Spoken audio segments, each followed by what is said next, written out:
News top 9 ಗೆ ಸ್ವಾಗತ. ನಾನು ನಿಶಾ. ಸ್ಕೂಲ್ ಓಪನ್ ಮಾಡಬೇಕು ಅನ್ನುವಷ್ಟರಲ್ಲಿ ಖಾಸಗಿ ಕ್ಯಾತೆ ಶುರು. ಆನ್ಲೈನ್ ಆಫ್ಲೈನ್ ಕ್ಲಾಸ್ಗಳು ಬಂದ್, ಸ್ಟೂಡೆಂಟ್ಸ್ಗೆ ಟೆನ್ಷನ್. ಖಾಸಗಿ ಶಾಲೆಗಳ ವಿರುದ್ಧ ಸಿಡಿದೆದ್ದ ಪೋಷಕರು ಮಾಡಿದ್ದೇನು?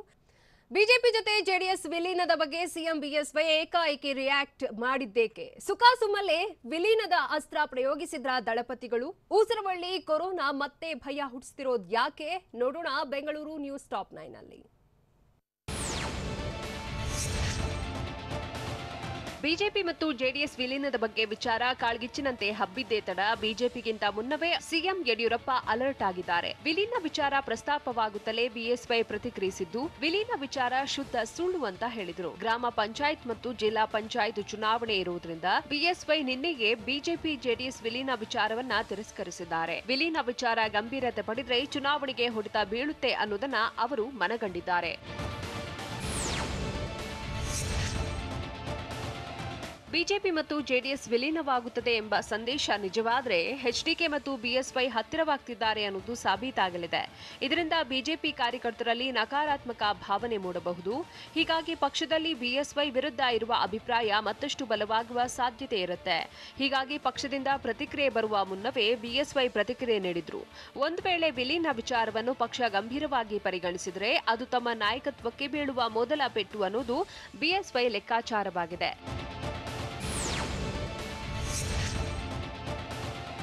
ಬೀಸೋದೊಣ್ಣೆಯಿಂದ ಪಾರಾಗಲು ದಳಪತಿಗಳು ವಿಲೀನ ತಂತ್ರವನ್ನ ಅನುಸರಿಸಿದ್ರ ಅನ್ನೋ ಚರ್ಚೆ ಈಗ ರಾಜಕೀಯ ವಲಯದಲ್ಲಿ ಚರ್ಚೆಯಾಗ್ತಿದೆ.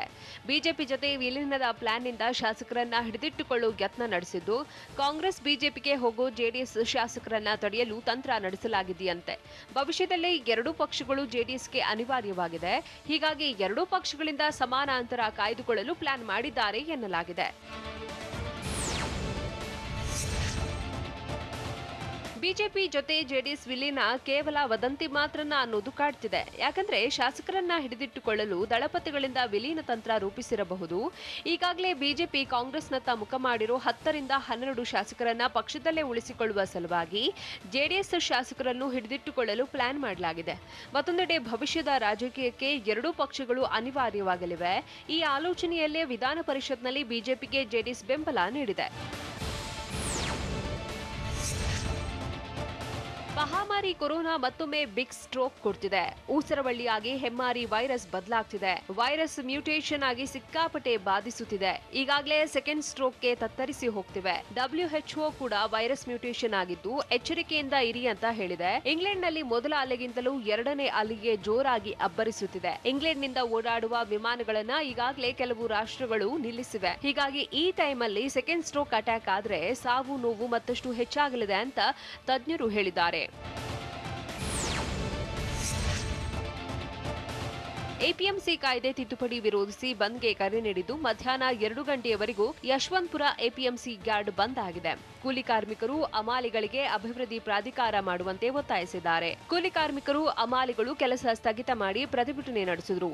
ಗೇಟ್ ನಂಬರ್ 4 ರಿಂದ ಕೃಷಿ ಉತ್ಪನ್ನ ಮಾರುಕಟ್ಟೆಗೆ ಕಾಲ್ನಡಿಗೆ ಜಾಥಾ ಮುಂದುವರಿಸಲಾಗಿದೆ. ಸಾವಿರಾರು ಕೂಲಿ ಕಾರ್ಮಿಕರು ಹಾಗೂ ವರ್ತಕರು ಭಾಗಿಯಾಗಿದ್ದರು.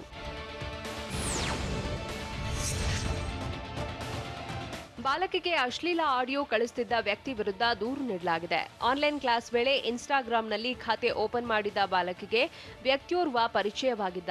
ಬಳಿಕ ಅಶ್ಲೀಲ ಫೋಟೋ ಕಳುಹಿಸಿ ಕಿರಿಕ್ ಮಾಡಿದ್ದ. ಇದೇ ರೀತಿ ಬಾಲಕಿಗೂ ಫೋಟೋ ಕಳುಹಿಸಲು ಒತ್ತಡ ಹಾಕಿದ್ದ.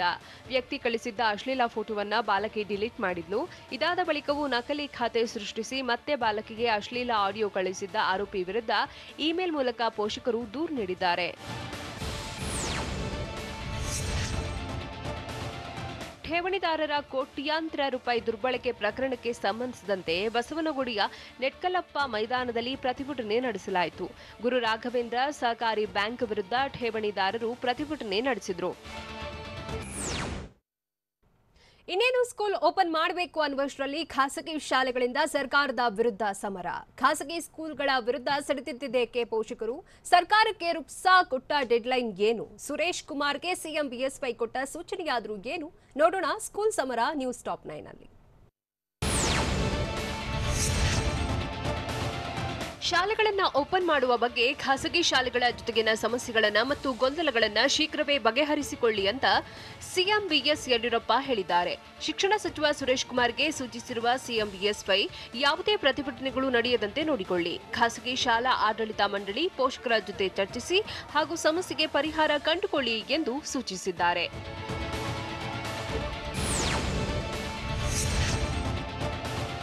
ಶಿಕ್ಷಣ ಇಲಾಖೆ ವಿರುದ್ಧ ಹೋರಾಟಕ್ಕೆ ಮುಂದಾಗಿರುವ ರುಪ್ಸಾ ಸರ್ಕಾರಕ್ಕೆ ಡಿಸೆಂಬರ್ 31ರವರೆಗೆ ಡೆಡ್ಲೈನ್ ನೀಡಿದೆ. ಮಾನ್ಯತೆ ಪಡೆದ ಅನುದಾನ ರಹಿತ ಖಾಸಗಿ ಶಾಲೆಗಳ ಒಕ್ಕೂಟದವರು ಇಂದಿನಿಂದ ಖಾಸಗಿ ಶಾಲೆಗಳಲ್ಲಿ ಆನ್ಲೈನ್ ಕ್ಲಾಸ್ ಬಂದ್ ಆಗಿವೆ. ಒಟ್ಟು 12,800 ಶಾಲೆಗಳ ಶೈಕ್ಷಣಿಕ ವರ್ಷವೂ ಬಂದ್ ಆಗಿದ್ದು, ಡಿಸೆಂಬರ್ 31ರೊಳಗೆ ಬೇಡಿಕೆ ಈಡೇರಿಸದಿದ್ದರೆ ಎರಡನೇ ಹೋರಾಟ ಮುಂದುವರಿಸಲಿದ್ದಾರಂತೆ. ಜನವರಿ 6ರಿಂದ ಫ್ರೀಡಂ ಪಾರ್ಕ್ನಲ್ಲಿ ಅನಿರ್ದಿಷ್ಟಾವಧಿ ಸತ್ಯಾಗ್ರಹದ ಎಚ್ಚರಿಕೆ ಮಾಡಲು ನಿರ್ಧರಿಸಿದ್ದಾರೆ.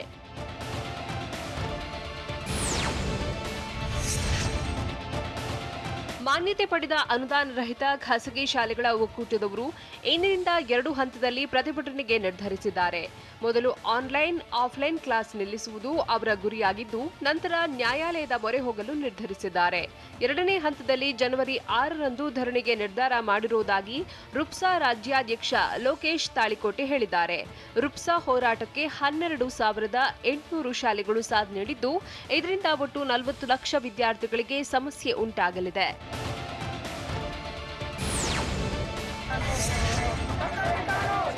ಖಾಸಗಿ ಶಾಲೆಗಳ ಫೀಸ್ ಟಾರ್ಚರ್ ವಿರೋಧಿಸಿ ಪೋಷಕರು ಪ್ರತಿಭಟನೆ ನಡೆಸುತ್ತಿದ್ದಾರೆ. ಆದರೆ ಪೋಷಕರ ಪ್ರತಿಭಟನೆಗೆ ಫೇಸ್ಬುಕ್ನಲ್ಲಿ ಉತ್ತರ ಕೊಟ್ಟಿರುವ ಶಿಕ್ಷಣ ಸಚಿವ ಸುರೇಶ್ ಕುಮಾರ್ ಪೋಷಕರ ಮೇಲೆಯೇ ಗೂಬೆ ಕೋರಿಸಿದ್ದಾರೆ. ಪೋಷಕರು ಆರ್ಥಿಕವಾಗಿ ಸಾಕಷ್ಟು ಶಕ್ತಿವಂತರಾಗಿದ್ದ ಕಾಲದಲ್ಲಿ ದುಬಾರಿ ಶುಲ್ಕ ಪಡೆಯುವ ಶಾಲೆಗೆ ಮಕ್ಕಳನ್ನ ಸೇರಿಸಿದ್ದೇಗೆ. ಇಡೀ ರಾತ್ರಿ ಶಾಲೆ ಮುಂದೆ ನಿಂತು ಅರ್ಜಿಗಳನ್ನ ಪಡೆದಿದ್ರು. ಕೆಲ ಗಣ್ಯರಿಂದ ಶಿಫಾರಸು ಪತ್ರ ಪಡೆದು ಶಾಲೆಗೆ ಸೇರಿಸಿದ್ರು. ಆದ್ರೀಗ ಶಾಲೆ ವಿರುದ್ಧವೇ ಘೋಷಣೆ ಕೂಗೋ ಪರಿಸ್ಥಿತಿ ಬಂದಿದೆ ಅಂತ ಹೇಳಿದ್ದಾರೆ.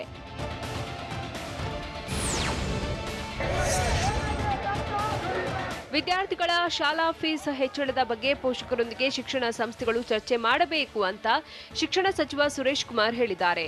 ಪೋಷಕರು ಶಿಕ್ಷಣ ಸಂಸ್ಥೆಗಳು ತಮ್ಮ ಕಷ್ಟ ಹೇಳಿಕೊಳ್ಳಬೇಕು, ಆಗ ಸಮಸ್ಯೆ ಬಗೆಹರಿಯುತ್ತದೆಂದು ಶಿಕ್ಷಣ ಸಚಿವರು ಜಾರಿಕೊಂಡಿದ್ದಾರೆ. ಖಾಸಗಿ ಶಿಕ್ಷಣ ಸಂಸ್ಥೆ ಪೋಷಕರಿಂದ ಮಕ್ಕಳಿಗೆ ನಷ್ಟವಾಗ್ತಿದೆ ಅಂತ ಸುರೇಶ್ ಕುಮಾರ್ ಹೇಳಿದ್ದಾರೆ.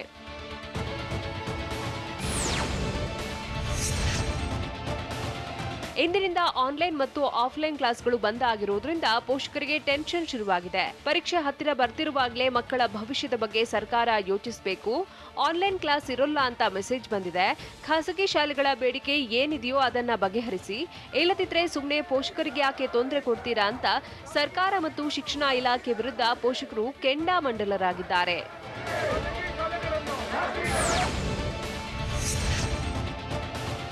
ವಿಪಕ್ಷ ನಾಯಕ ಸಿದ್ದರಾಮಯ್ಯ ವಿರುದ್ಧ ಶಿಕ್ಷಣ ಸಚಿವ ಸುರೇಶ್ ಕುಮಾರ್ ಆಕ್ರೋಶ ವ್ಯಕ್ತಪಡಿಸಿದ್ದಾರೆ. ಕೊಡವರು ಗೋಮಾಂಸ ತಿನ್ನುತ್ತಾರೆ ಅಂತ ಮೊದಲು ಸುಳ್ಳು ಹೇಳಿ ಬಳಿಕ ವಿಷಾದ ವ್ಯಕ್ತಪಡಿಸಿದ್ರು. ಆದ್ರೀಗ ಖಾಸಗಿ ಶಿಕ್ಷಣ ಸಂಸ್ಥೆಗಳ ಜೊತೆ ಶಿಕ್ಷಣ ಸಚಿವರು ಶಾಮೀಲಾಗಿದ್ದಾರೆಂದು ಹೇಳಿದ್ದಾರೆ. ಇದು ಮತ್ತೊಂದು ಅಪ್ಪಟ ಅಸತ್ಯ ಎಂದು ಆಕ್ರೋಶ ವ್ಯಕ್ತಪಡಿಸಿರುವ ಸುರೇಶ್ ಕುಮಾರ್ ಸಿದ್ದರಾಮಯ್ಯಗೆ ಸತ್ಯ ಹೇಳುವ ಬುದ್ಧಿ ಬರಲಿ ಅಂತ ಫೇಸ್ಬುಕ್ನಲ್ಲಿ ಪೋಸ್ಟ್ ಮಾಡಿದ್ದಾರೆ.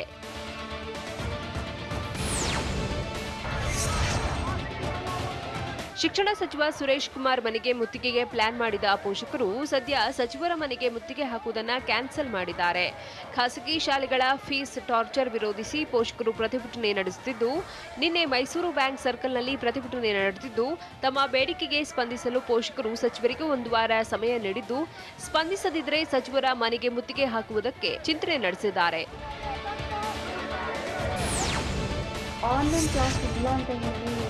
ಕೊರೋನಾ ಟೈಮ್ನಲ್ಲಿ ಮಕ್ಕಳು ಶಾಲೆಗೆ ಹೋಗೋಕೆ ಆಗ್ತಿಲ್ಲ, ಈಗ ಆನ್ಲೈನ್ ಕ್ಲಾಸ್ ಕೂಡ ಬಂದ್ ಮಾಡಿದ್ರೆ ಹೇಗೆ ಅಂತ ಪೋಷಕರು ಆಕ್ರೋಶ ವ್ಯಕ್ತಪಡಿಸಿದ್ದಾರೆ.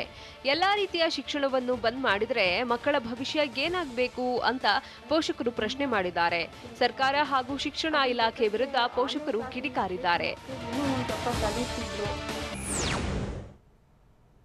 ಲೋಕಲ್ ಫೈಟ್ ಗೆಲ್ಲೋದಕ್ಕಾಗಿ ಅಭ್ಯರ್ಥಿಗಳು ವಾಮಮಾರ್ಗ ತುಳಿದಿದ್ದು ಎಲ್ಲಿ? ಗ್ರಾಮ ಪಂಚಾಯತ್ ಚುನಾವಣೆಗಾಗಿ ಹಾಡಿನ ಮೂಲಕ ಜಾಗೃತಿ ಮೂಡಿಸಿದ್ದು ಯಾರು?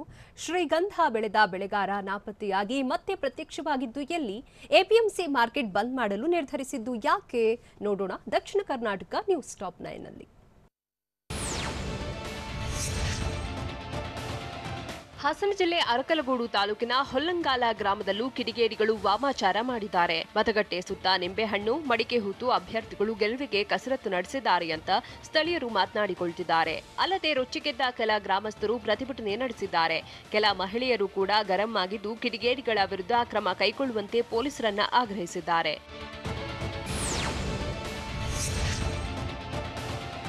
ಚಿಕ್ಕಬಳ್ಳಾಪುರ ಜಿಲ್ಲೆ ಶಿಡ್ಲಘಟ್ಟ ಬಚ್ಚನಹಳ್ಳಿ ಗ್ರಾಮದ ಮತಗಟ್ಟೆ ಎದುರು ದುಷ್ಕರ್ಮಿಗಳು ವಾಮಾಚಾರ ಮಾಡಿದ್ದಾರೆ.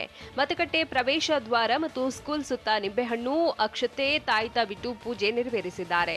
ನಾಳೆ ಚುನಾವಣೆ ನಡೆಯುತ್ತಿದೆ, ಹೀಗಾಗಿ ಗ್ರಾಮ ಪಂಚಾಯಿತಿ ಅಧ್ಯಕ್ಷ ಸುಬ್ಬಣ್ಣ ವಾಮಾಚಾರ ಮಾಡಿಸಿದ್ದಾನೆ ಅಂತ ಆರೋಪಿಸಿ ಗ್ರಾಮಸ್ಥರು ದಿಬ್ಬೂರಹಳ್ಳಿ ಪೊಲೀಸ್ ಠಾಣೆಗೆ ದೂರು ನೀಡಿದ್ದಾರೆ. ನಾಳೆ ಮೊದಲ ಹಂತದ ಗ್ರಾಮ ಪಂಚಾಯಿತಿ ಎಲೆಕ್ಷನ್ ನಡೆಯಲಿದ್ದು ಸಾಮಾಜಿಕ ಜಾಲತಾಣಗಳ ಮೂಲಕ ಜಾಗೃತಿ ಗೀತೆ ವಿಡಿಯೋ ವೈರಲ್ ಆಗ್ತಿದೆ. ಮೈಸೂರಿನ ದೇವನಂದವರ ಪ್ರಸಾದ್ ಸಂಗೀತ ನೀಡಿ ಹಾಡಿರುವ ಜಾಗೃತಿ ಗೀತೆ ಎಲ್ಲೆಡೆ ಗುನುಗುವಂತಾಗಿದೆ. ಏಕತಾರಿ ಸಾಂಸ್ಕೃತಿಕ ವೇದಿಕೆ, ಕರ್ನಾಟಕ ಜನಪದ ಪರಿಷತ್ ಸಹಯೋಗದಲ್ಲಿ ಮೂಡಿಬಂದಿರುವ ಹಾಡಿನಲ್ಲಿ ಕಡ್ಡಾಯ ಮತದಾನ ಮಾಡಿ, ಆಮಿಷಗಳಿಗೆ ಒಳಗಾಗಬೇಡಿ, ಅರ್ಹರನ್ನ ಆಯ್ಕೆ ಮಾಡಿ ಸೇರಿದಂತೆ ಹಲವು ಜಾಗೃತಿ ಸಂದೇಶ ಸಾರಲಾಗಿದೆ.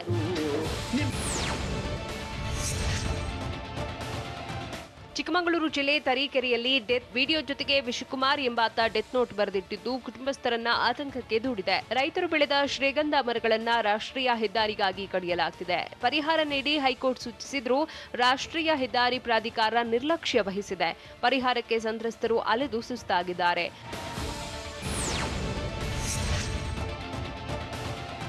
ದಕ್ಷಿಣ ಕನ್ನಡ ಜಿಲ್ಲೆ ಬೆಳ್ತಂಗಡಿ ತಾಲೂಕಿನ ಸೌತರ್ಕದಲ್ಲಿ ದರೋಡೆಕೋರರು ಮನೆಯೊಂದನ್ನು ದೋಚಿದ್ದಾರೆ. ವಿಎಚ್ಪಿ ಮುಖಂಡ ತುಕ್ರಪ್ಪ ಶೆಟ್ಟಿ ಅನ್ನೂರ ಮನೆಗೆ ನುಗ್ಗಿದ 9 ಜನ ದರೋಡೆಕೋರರು ಕುಟುಂಬಸ್ಥರನ್ನ ಹಲ್ಲೆಗೈದು ಅಪಾರ ಪ್ರಮಾಣದ ನಗದು, ಚಿನ್ನ ದೋಚಿದ್ದಾರೆ. ತುಕ್ರಪ್ಪ ಶೆಟ್ಟಿ ಪತ್ನಿಗೆ ದರೋಡೆಕೋರರು ಕತ್ತಿಯಿಂದ ಹಲ್ಲೆಗೈದಿದ್ದು ಆಸ್ಪತ್ರೆಗೆ ಸೇರಿಸಲಾಗಿದೆ. ಸ್ಥಳಕ್ಕೆ ಉಪ್ಪಿನಂಗಡಿ ಠಾಣೆ ಪೊಲೀಸರು ಭೇಟಿ ನೀಡಿ ಪರಿಶೀಲನೆ ನಡೆಸಿದ್ದಾರೆ. ತಾಲೂಕು ಪೂರ್ತಿ ನಾಕಾಬಂದಿ ಹಾಕಿ ದರೋಡೆಕೋರರ ಪತ್ತೆಗೆ ಬಲೆ ಬೀಸಿದ್ದಾರೆ. ಏಷ್ಯಾದ 2ನೇ ದೊಡ್ಡ ಎಪಿಎಂಸಿ ಮಾರುಕಟ್ಟೆ ಬಂದ್ ಆಗಿದೆ. ಕೋಲಾರ ಜಿಲ್ಲೆಯ ಎಪಿಎಂಸಿ ಮಾರುಕಟ್ಟೆಗಳಲ್ಲಿ ಇಂದು ವ್ಯಾಪಾರ ವಹಿವಾಟು ಸ್ಥಗಿತವಾಗಿದೆ. ಎಪಿಎಂಸಿ ಸೆಸ್ ಶುಲ್ಕ ಹೆಚ್ಚಳ ವಾಪಸ್ ಪಡೆಯುವಂತೆ ಆಗ್ರಹಿಸಿ ಎಪಿಎಂಸಿ ಬಂದ್ ಮಾಡಲಾಗಿದೆ. 30 ಪೈಸೆ ಇದ್ದ ಸೆಸ್ ಶುಲ್ಕವನ್ನ ₹1ಗೆ ಹೆಚ್ಚಿಸಲಾಗಿತ್ತು. ಕೋಟ್ಯಾಂತರ ರೂಪಾಯಿ ವಹಿವಾಟು ನಡೆಯುತ್ತಿದ್ದ ಮಾರುಕಟ್ಟೆ ಇಂದು ಖಾಲಿಯಾಗಿದೆ. ಹಾಡ ಹಗಲಲ್ಲೇ ಪಾಗಲ್ ಪ್ರೇಮಿ ಯುವತಿಯನ್ನ ಮಚ್ಚಿನಿಂದ ಅಟ್ಯಾಕ್ ಮಾಡಿದ್ದೇಗೆ, ರಾಜ್ಯ ನಾಯಕರ ಫೋಟೋ ಬಳಸಿಕೊಂಡು ಗ್ರಾಮ ಪಂಚಾಯತ್ ಅಭ್ಯರ್ಥಿ ಪ್ರಚಾರ ಮಾಡಿದ್ದೇಗೆ, ಬಿಜೆಪಿ ಕಾರ್ಯಕಾರಿಣಿ ಸಭೆಗೆ ಶಿವಮೊಗ್ಗದಲ್ಲಿ ಹೇಗಿದೆ ಸಿದ್ಧತೆ ನೋಡೋಣ ಸಮಗ್ರ ಕರ್ನಾಟಕ ನ್ಯೂಸ್ ಎಕ್ಸ್‌ಪ್ರೆಸ್‌ನಲ್ಲಿ. ರಾಯಚೂರು ಜಿಲ್ಲೆ ಮಸ್ಕಿ ತಾಲೂಕಿನ ಪಾಮನಕಲ್ಲೂರು ರೈತರು ನಡೆಸುತ್ತಿರೋ ಹೋರಾಟ 32ನೇ ದಿನಕ್ಕೆ ಕಾಲಿಟ್ಟಿದೆ. ನಾರಾಯಣಪುರ ಬಲದಂಡೆ ಕಾಲುವೆಗೆ 5A ಉಪಕಾಲುವೆ ನಿರ್ಮಾಣಕ್ಕೆ ರೈತರು ಒತ್ತಾಯಿಸಿದ್ದು, ಬೇಡಿಕೆ ಈಡೇರುವವರೆಗೂ ಧರಣಿ ಮುಂದುವರಿಸುವುದಾಗಿ ಎಚ್ಚರಿಸಿದ್ದಾರೆ. ಅಲ್ಲದೆ ಪ್ರತಿಭಟನಾ ನಿರತ 32 ಗ್ರಾಮಸ್ಥರು ಗ್ರಾಮ ಪಂಚಾಯಿತಿ ಚುನಾವಣೆಯನ್ನು ಬಹಿಷ್ಕರಿಸಿದ್ದಾರೆ.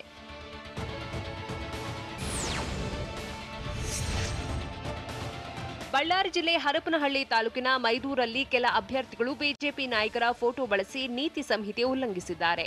ಗ್ರಾಮ ಪಂಚಾಯಿತಿ ಎಲೆಕ್ಷನ್ಗೆ ಸ್ಪರ್ಧಿಸಿರೋ ಗುರುಲಿಂಗನಗೌಡ ಸೇರಿದಂತೆ 4 ಬ್ಯಾಲೆಟ್ ಪೇಪರ್ ಮೇಲೆ ಮೋದಿ ಫೋಟೋ ಬಳಸಿದ್ದಾರೆ. ಅಲ್ಲದೆ ಸಿಎಂ ಬಿಎಸ್ವೈ ಸೇರಿ ಇತರರ ಫೋಟೋ ಕೂಡ ಮುದ್ರಣ ಮಾಡಿಸಿದ್ದಾರೆ. ಹೀಗಾಗಿ ತಹಶೀಲ್ದಾರ್ಗೆ ದೂರು ಕೊಡಲು ಸ್ಥಳೀಯರು ನಿರ್ಧರಿಸಿದ್ದಾರೆ.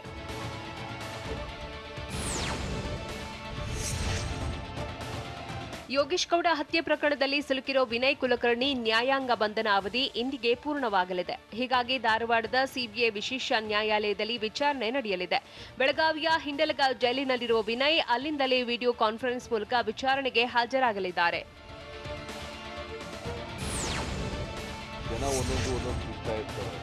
ಕೊಡವರು ಗೋಮಾಂಸ ಸೇವಿಸುತ್ತಾರೆಂಬ ಸಿದ್ದರಾಮಯ್ಯ ಹೇಳಿಕೆಗೆ ಭಾರೀ ಆಕ್ರೋಶ ಹೆಚ್ಚಾಗಿದೆ. ಸಿದ್ದರಾಮಯ್ಯ ವಿರುದ್ಧ ಕೊಡವರು ಕೊಡಗು ಡಿಸಿ ಕಚೇರಿ ಎದುರು ಪ್ರತಿಭಟನೆ ನಡೆಸಿದರು.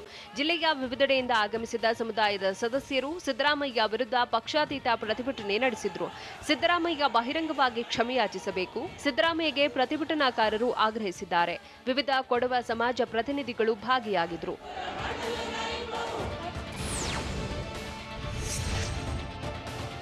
ಬಿಜೆಪಿ ಜೊತೆಗೆ ಜೆಡಿಎಸ್ ವಿಲೀನ ಆ ಪಕ್ಷಕ್ಕೆ ಬಿಟ್ಟದ್ದು ಅಂತ ಗ್ರಾಮೀಣಾಭಿವೃದ್ಧಿ ಸಚಿವ ಈಶ್ವರಪ್ಪ ಹೇಳಿದ್ದಾರೆ. ಶಿವಮೊಗ್ಗದಲ್ಲಿ ಮಾತನಾಡಿದ ಈಶ್ವರಪ್ಪ, ಈ ತನಕ ಜೆಡಿಎಸ್ನೊಂದಿಗೆ ವಿಲೀನದ ಪ್ರಸ್ತಾಪವಾಗಿಲ್ಲ ಅಂತ ಸ್ಪಷ್ಟಪಡಿಸಿದ್ದಾರೆ. ಕಾಂಗ್ರೆಸ್ ಮತ್ತು ಮುಸ್ಲಿಂ ಲೀಗ್ ಹೊರತುಪಡಿಸಿ ಬೇರೆ ಪಕ್ಷಗಳೊಂದಿಗೆ ಬಿಜೆಪಿ ಹೊಂದಾಣಿಕೆ ಮಾಡಿಕೊಳ್ಳುತ್ತೆ ಅಂತ ಈಶ್ವರಪ್ಪ ಹೇಳಿದ್ದಾರೆ.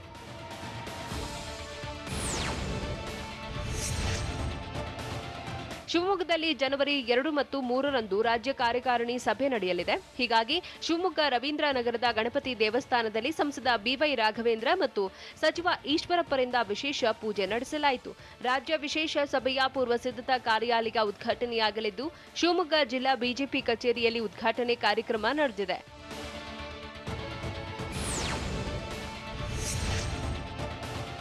ವಿಜಯಪುರ ಜಿಲ್ಲೆಯ 7 ತಾಲೂಕುಗಳಲ್ಲಿ ಗ್ರಾಮ ಪಂಚಾಯತ್ ಚುನಾವಣೆಗೆ ಸಕಲ ಸಿದ್ಧತೆ ನಡೆಸಲಾಗುತ್ತಿದೆ. 111 ಗ್ರಾಮ ಪಂಚಾಯತ್ಗಳ 2126 ಸ್ಥಾನಗಳಿಗೆ ಚುನಾವಣೆ ನಡೆಯಲಿದ್ದು, ಈಗಾಗಲೇ 250 ಸದಸ್ಯ ಸ್ಥಾನಗಳಿಗೆ ಅವಿರೋಧ ಆಯ್ಕೆಯಾಗಿದ್ದಾರೆ. ಜಿಲ್ಲೆಯಲ್ಲಿ 1 ಸ್ಥಾನಕ್ಕೆ ಯಾರೂ ನಾಮಪತ್ರ ಸಲ್ಲಿಸಿಲ್ಲ. ಇನ್ನುಳಿದ 1875 ಸ್ಥಾನಗಳಿಗೆ ನಡೆಯಲಿರುವ ಮತದಾನ ನಡೆಯಲಿದೆ. ಅಂತಿಮವಾಗಿ ಕಣದಲ್ಲಿ 4997 ಅಭ್ಯರ್ಥಿಗಳಿದ್ದು, ವಿಜಯಪುರ ಜಿಲ್ಲೆಯಲ್ಲಿ ಒಟ್ಟು 1791 ಮತಗಟ್ಟೆ ಸ್ಥಾಪನೆ ಮಾಡಲಾಗಿದೆ. ಕೇಂದ್ರ ಸರ್ಕಾರದ ವಿರುದ್ಧ ಸಿಡಿದೆದ್ದ ರೈತರು ಕೊಟ್ಟ ಎಚ್ಚರಿಕೆಯಾದರೂ ಏನು? ಮತ್ತೆ ಮಾತುಕತೆ ನಡೆಸಲು ಸಿದ್ಧ ಅಂತ ರೈತರಿಗೆ ಹೇಳಿದ್ಯಾರು? ಕೊರೋನಾದ ಮತ್ತೊಂದು ಪ್ರಭೇದದ ಬಗ್ಗೆ ಕೇಂದ್ರ ಸರ್ಕಾರ ವಹಿಸ್ತಿರೋ ಮುನ್ನೆಚ್ಚರಿಕೆಯಾದರೂ ಏನು? ನೋಡೋಣ ನ್ಯಾಷನಲ್ ನ್ಯೂಸ್ ಟಾಪ್ 9 ನಲ್ಲಿ.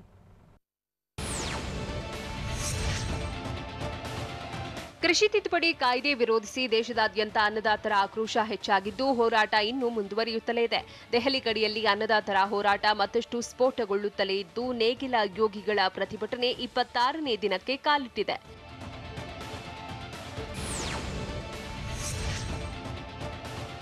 ಕೃಷಿ ತಿದ್ದುಪಡಿ ಕಾಯ್ದೆ ವಿರೋಧಿಸಿ ರೈತರ ಹೋರಾಟ ಮುಂದುವರಿಯುತ್ತಲೇ ಇದ್ದು, ಮತ್ತೊಮ್ಮೆ ರೈತರ ಜೊತೆಗೆ ಚರ್ಚೆಗೆ ಕೇಂದ್ರ ಸರ್ಕಾರ ಮುಂದಾಗಿದೆ.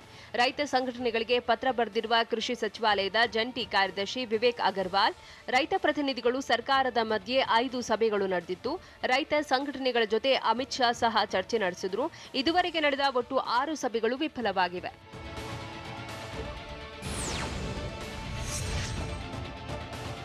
ಕೇಂದ್ರ ಸರ್ಕಾರದ ವಿರುದ್ಧ ಆಕ್ರೋಶ ವ್ಯಕ್ತಪಡಿಸಿರುವ ಅನ್ನದಾತರು ಸತತ 26ನೇ ದಿನವೂ ಹೋರಾಟ ಮಾಡುತ್ತಿದ್ದಾರೆ. ಆದರೆ ರೈತರ ಈ ಹೋರಾಟಕ್ಕೆ ವಿದೇಶದಿಂದ ಫಂಡಿಂಗ್ ಆರೋಪ ಎದುರಾಗಿದೆ. ರೈತ ಸಂಘಟನೆಗೆ ಎಚ್ಚರಿಕೆ ನೀಡಿದ ಸಿಂಧ್ ಬ್ಯಾಂಕ್, ಭಾರತೀಯ ಕಿಸಾನ್ ಯೂನಿಯನ್ಗೆ ಬ್ಯಾಂಕ್ ಎಚ್ಚರಿಕೆ ನೀಡಿದೆ. ಕಳೆದ 2 ತಿಂಗಳಲ್ಲಿ 9 ಲಕ್ಷ ರೂಪಾಯಿ ವಿದೇಶದಿಂದ ಬಂದಿದೆ.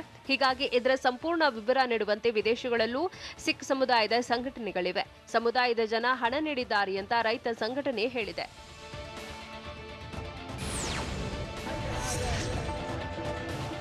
ಕೇಂದ್ರ ಕೃಷಿ ಕಾಯ್ದೆ ತಿದ್ದುಪಡಿ ವಿರೋಧಿಸಿ ಕೇಂದ್ರ ಸರ್ಕಾರದ ವಿರುದ್ಧ ರಣಕಹಳೆ ಮೊಳಗಿಸಿರುವ ರೈತರು ಉಪವಾಸ ಸತ್ಯಾಗ್ರಹದ ಎಚ್ಚರಿಕೆ ನೀಡಿದ್ದಾರೆ. ದೆಹಲಿಯಲ್ಲಿ ನಿನ್ನೆ ಸುಮಾರು 40ಕ್ಕೂ ಹೆಚ್ಚು ರೈತ ನಾಯಕರು ಸಭೆ ನಡೆಸಿದ್ದು, ಇಂದು 1 ದಿನ ಉಪವಾಸ ಸತ್ಯಾಗ್ರಹ ನಿರ್ಧರಿಸಿದ್ದಾರೆ. ಮಾತ್ರವಲ್ಲ, ಗಾಜಿಪುರ್ ಗಡಿ ಬಳಿ ಸತ್ಯಾಗ್ರಹ ಮಾಡುತ್ತಿದ್ದು, ಪಂಜಾಬ್ನ 31 ಸಂಘಟನೆಗಳು ಬೆಂಬಲ ಸೂಚಿಸಿವೆ.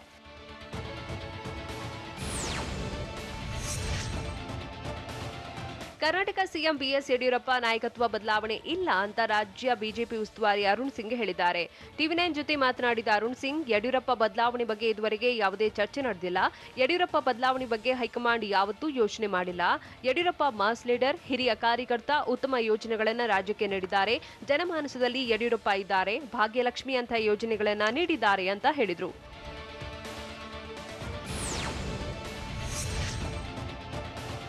ಕೊರೋನಾ ಸೋಂಕಿಗೆ ವ್ಯಾಕ್ಸಿನ್ ಸಿಕ್ಕ ಬಳಿಕ ಮೊದಲು ಕೊರೋನಾ ವಾರಿಯರ್ಸ್ಗೆ ನೀಡುವುದಾಗಿ ಕೇಂದ್ರ ಆರೋಗ್ಯ ಸಚಿವ ಹರ್ಷವರ್ಧನ್ ಹೇಳಿದ್ದಾರೆ. ದೆಹಲಿಯಲ್ಲಿ ಮಾತನಾಡಿದ ಹರ್ಷವರ್ಧನ್, ಸುಮಾರು 30 ಕೋಟಿ ವ್ಯಾಕ್ಸಿನ್ ಪಡೆಯಲಿದ್ದು, ಅದರಲ್ಲಿ ಮೊದಲು ಪೊಲೀಸರು, ಮಿಲಿಟರಿ, ಸ್ಯಾನಿಟೈಸೇಷನ್ ಸ್ಟಾಫ್ ಹಾಗೂ 50 ವರ್ಷ ಮೇಲ್ಪಟ್ಟವರಿಗೆ ನೀಡುವುದಾಗಿ ಹರ್ಷವರ್ಧನ್ ಹೇಳಿದ್ದಾರೆ.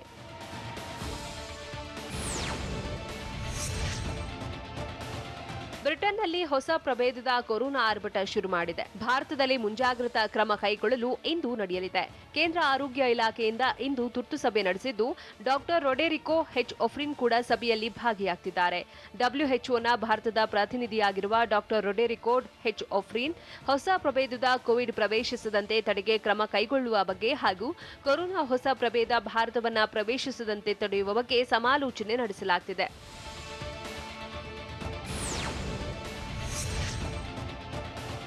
ಜಗತ್ತಿನೆಲ್ಲೆಡೆ ಕೊರೋನಾ ಸೋಂಕಿನ ಅಬ್ಬರ ಹೆಚ್ಚಾಗುತ್ತಲೇ ಇದ್ದು ನಿನ್ನೆ ಒಂದೇ ದಿನ 5,33,600ಕ್ಕೂ ಹೆಚ್ಚು ಜನರಿಗೆ ಕೊರೋನಾ ಸೋಂಕು ವಕ್ಕರಿಸಿಕೊಂಡಿದೆ. ವಿಶ್ವದಲ್ಲಿ ಕೊರೋನಾ ಪೀಡಿತರ ಸಂಖ್ಯೆ 7,71,45,810ಕ್ಕೆ ಏರಿಕೆಯಾಗಿದ್ದು ಕೇವಲ 24 ಗಂಟೆಗಳ ಅವಧಿಯಲ್ಲಿ ಕೋವಿಡ್ಗೆ 7,800ಕ್ಕೂ ಹೆಚ್ಚು ಜನ ಬಲಿಯಾಗಿದ್ದಾರೆ.